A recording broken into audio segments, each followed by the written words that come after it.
जी को हमारे अच्छे बुरे भले से फर्क ही नहीं पड़ता, तो उनके होने या ना होने से हमें भी कोई फर्क नहीं पड़ता। ये संकट हम लोग को लेने की जरूरत है। इन बिहार में हत्याएं, लूट मार, अपहरण, डकैती जैसी घटनाएं हो रही है, मुख्यमंत्री को इससे कोई फर्क नहीं पड़ता।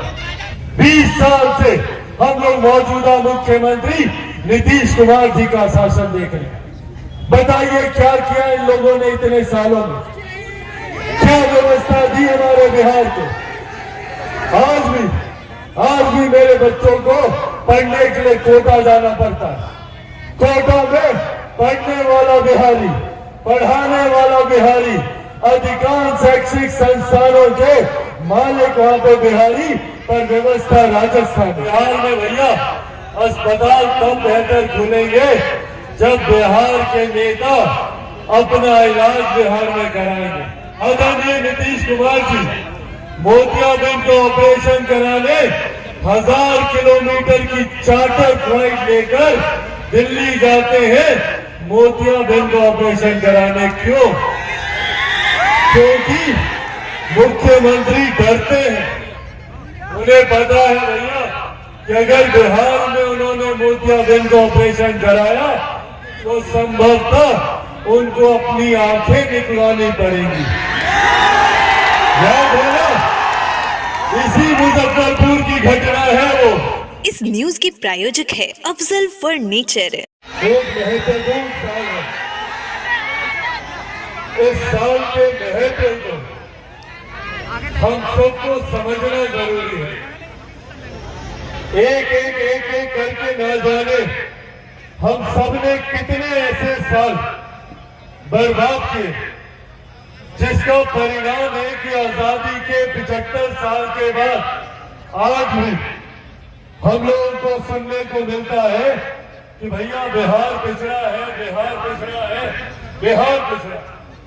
ये सवाल हम लोग को अपने से पूछने की जरूरत है कि बिहार कब तक पिछड़ा रहेगा और क्या कारण है और कौन लोग जिम्मेदार हैं जिनकी वजह से आज तक बिहार एक विकसित राज्य नहीं बन पाया। देश एक साथ आजाद हुआ, देश के तमाम राज्य एक साथ आजाद हुए, तो क्या कारण है कि कहीं दिल्ली मुंबई जैसे चमचमाते शहर बने और कहीं हमारा बिहार प्रदेश बना जो आज भी पिछड़ेपन की गाथा सुनाता। आज भी पलायन सबसे ज्यादा सिर्फ और सिर्फ हमारे प्रदेश से होता। बिहार के युवाओं को दूसरे प्रदेश जाना पड़ता है शिक्षा के लिए, रोजगार के लिए। यहाँ भारी संख्या में महिलाएं मौजूद है। बताइए चाची, बच्चा लोग जाता है ना दूसरा प्रदेश, ज्यादा के लिए शिक्षा के लिए जाएगा, रोजगार के लिए जाएगा। और अफसोस की बात यह कि उस प्रदेश में जाकर वहां पर उसे अपमानित किया जाता। बिहारी युवाओं पर लाठियां चलाई जाती हैं और तो और उस बिहारी शब्द तक को गाली बनाने का काम किया गया। आज दूसरे प्रदेशों में जब हमारे बच्चे जाते हैं तो उन्हें ए बिहारी कहकर उन्हें गाली दी जाती। ये बिहारी शब्द जो हमारी पहचान है, हमारा स्वाभिमान है, हमारा अभिमान है, इस शब्द को गाली बनाने का काम किसने किया, ये जवाबदेही तय करने का समय। जो जरूरत पड़ती है आज भी हमारी महिलाओं को, बुजुर्गों को, दिल्ली में जाते हैं इसके सामने लाइन लगाकर खड़े रहते हैं डॉक्टर से मुलाकात करने की। जो ये व्यवस्था हमारे बिहार प्रदेश में नहीं होती, क्यों बिहार में बेहतर अस्पताल नहीं खुलते, पर बिहार में भैया अस्पताल तब बेहतर खुलेंगे जब बिहार के नेता अपना इलाज बिहार में कराएंगे। जितने पूर्व मुख्यमंत्री हैं वो देश विदेश जाएंगे अपना इलाज कराने, और तो और मेरे खुद के मुख्यमंत्री आदरणीय नीतीश कुमार जी मोतियाबिंद को ऑपरेशन कराने 1000 किलोमीटर की चार्टर फ्लाइट लेकर दिल्ली जाते हैं मोतियाबिंद को ऑपरेशन कराने। क्यों? क्योंकि मुख्यमंत्री डरते हैं। उन्हें पता है भैया कि अगर बिहार में उन्होंने मोतियाबिंद का ऑपरेशन कराया तो संभवतः उनको अपनी आंखें निकलवानी पड़ेंगी। याद है ना, इसी मुजफ्फरपुर की घटना है वो। याद है किस तरीके से 1 दर्जन से ज्यादा लोगों की आंखें निकालनी पड़ी। क्यों? क्योंकि वो मोतियाबिंद का ऑपरेशन कराने गए थे। ऑपरेशन कराना तो बाईं आंख में, कर दिया गया दाईं आंख में। ऐसी हालत कर दी गई कि उनको अपनी आंखें तक निकलवानी पड़ी। ये है बिहार की स्वास्थ्य व्यवस्था, और हम लोग दशकों से देखते आ रहे हैं। इसी व्यवस्था को दशकों से देखते आ रहे। ना जाने पिछली कितनी पीढ़ियों ने अपना पूरा जीवन समर्पित कर दिया एक विकसित बिहार की सोच में, उसके निर्माण में। मेरे खुद के नेता, मेरे पिता आदरणीय रामविलास पासवान जी ने अपने जीवन के अंतिम क्षण तक वो इसी दिशा में प्रयासरत रहे कि कैसे अपने देश, अपने प्रदेश के लोगों को विकास की राह से जोड़ा जाए। प्रधानमंत्री गरीब जन कल्याण अन्न योजना के माध्यम से आज भी देश में 81 करोड़ लोगों को मुफ्त में राशन दिया जा रहा है। ये सोच आदरणीय रामविलास पासवान जी की। जितने लोग आज मोबाइल कैमरा हाथ में पकड़े हुए, ये सोच, ये देख मेरे नेता आदरणीय रामविलास पासवान जी की थी। जब वो दूरसंचार मंत्री थे, उस वक्त उन्होंने ये संकल्प लिया था कि एक ऐसा दिन आएगा जब ये मोबाइल फोन हर रिक्शा वाला, हर ठेला वाला, गरीब से गरीब आदमी के हाथ में ये मोबाइल फोन होगा। ये सपना उन्होंने उस वक्त देखा।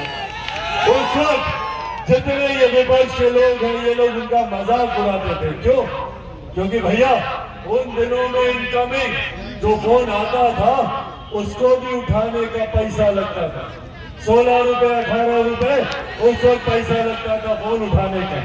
उस वक्त मेरे नेता ने कहा था कि एक दिन ऐसा आएगा जब बैंगन के भाव मोबाइल फोन बिकेगा, और आज उनका सपना सच हुआ।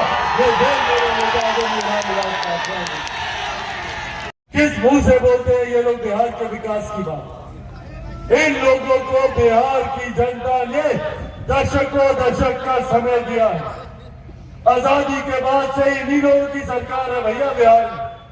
आज जो महागठबंधन के लोग हैं, जिसमें कांग्रेस है, राष्ट्रीय जनता दल है, जनता दल यूनाइटेड है, यही लोग तो बिहार की सरकार में सत्ता में रहे। आजादी के बाद लंबे समय तक कांग्रेस सत्ता में रहे।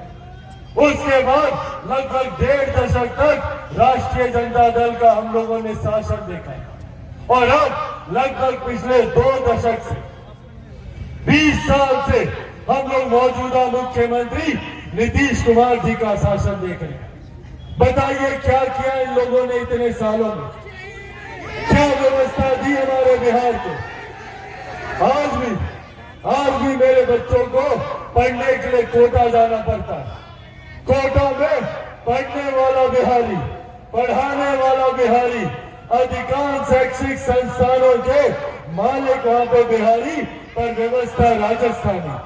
क्यों कि कौन दुख सुख में हमारे साथ खड़ा है और कौन से जात पात की राजनीति करता है। आज मुख्यमंत्री नीतीश कुमार जी के पास इतनी फुर्सत नहीं है कि दुख की घड़ी में हमारे साथ खड़े हैं। एक आपराधिक घटना हमको बता दीजिए, एक हत्या कोई ऐसी बता दीजिए जहां पर मुख्यमंत्री नीतीश कुमार जी गए हो, पीड़ित परिवार से उन्होंने मिलना जरूरी समझा। आए दिन बिहार में हत्याएं, लूटमार, अपहरण, डकैती जैसी घटनाएं हो रही है। मुख्यमंत्री को इससे कोई फर्क नहीं पड़ता। हमारी बच्चियों की इज्जत आबरू लूट कर उन्हें नदी नाले में फेंक दिया जाता है। मेरे मुख्यमंत्री को इस बात से पीने से आए दिन बिहार में हत्याएं हो रही है, पर मेरे मुख्यमंत्री को इस बात से फर्क नहीं पड़ता। तो जब मुख्यमंत्री जी को हमारे अच्छे बुरे भले से फर्क ही नहीं पड़ता, तो उनके होने या न होने से हमें भी कोई फर्क नहीं पड़ता। ये संकल्प हम लोग को लेने की जरूरत है। आज बताइए यहाँ पे चीनी मिल का मामला चल रहा है कि नहीं चल रहा लंबे समय से? कितनी बार आए मुख्यमंत्री यहाँ पर उसको हल करने के लिए? क्या फर्क पड़ता है मुख्यमंत्री को कि चीनी मिल में जो मजदूर थे उनको उचित मुआवजा मिला कि नहीं मिला? कितने मजदूरों ने तो बिना किसी आर्थिक मदद की वजह से उन्होंने अपना दम तक तोड़ दिया।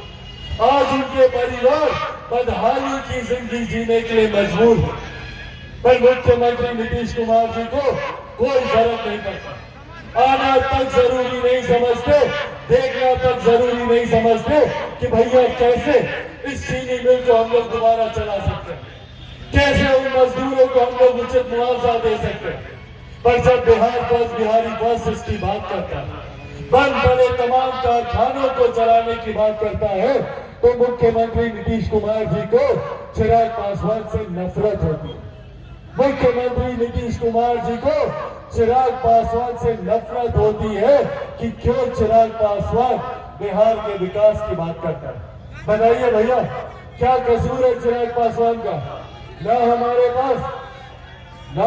पास आय से ज्यादा संपत्ति है, ना हमारे पास कोर्ट कचहरी में कोई हमारे ऊपर मुकदमा चल रहा है, पर फिर भी मुख्यमंत्री नीतीश कुमार जी चिराग पासवान को समाप्त करना चाहते हैं। क्यों? क्योंकि चिराग पासवान बिहार के विकास की बात करता है, बिहार में ही बेहतर शिक्षा, बिहार में ही बेहतर रोजगार की बात करता है, बिहार में औरतों महिलाओं के सम्मान की बात करता है, बुजुर्गों की बात करता है, किसान मजदूरों के अधिकारों की बात करता है, नौजवान युवा साथियों के बेहतर भविष्य की बात करता है। इसीलिए मुख्यमंत्री नीतीश कुमार जी चिराग पासवान को समाप्त करना चाहता है। कैसे करेंगे भैया समाप्त? जब कोई कोर्ट कचहरी में मुकदमा ही नहीं है तो क्या षड्यंत्र रचेंगे? तो तैयारी की गई कि चिराग पासवान के परिवार को तोड़ दो, चिराग पासवान समाप्त हो जाएगा। नहीं समाप्त हुआ चिराग पासवान। फिर तैयारी की गई कि चिराग पासवान की पार्टी को तोड़ दो, इसके पिता के द्वारा बनाई गई पार्टी का नामो निशान समाप्त कर दो, चिराग पासवान टूट जाएगा। नहीं टूटा चिराग पासवान। फिर षड्यंत्र रचा गया कि चिराग पासवान को इसके घर से, इसकी मां बूढ़ी नानी के साथ इसका सामान सड़क पर उठाकर फेंक दो, चिराग पासवान टूट जाएगा। नहीं टूटा चिराग पासवान, क्योंकि जो लोग ये सोचते हैं कि इन बातों से चिराग पासवान टूट जाएगा, वो लोग भूल जाते हैं कि चिराग पासवान शेर का बेटा है, रामविलास पासवान का बेटा है।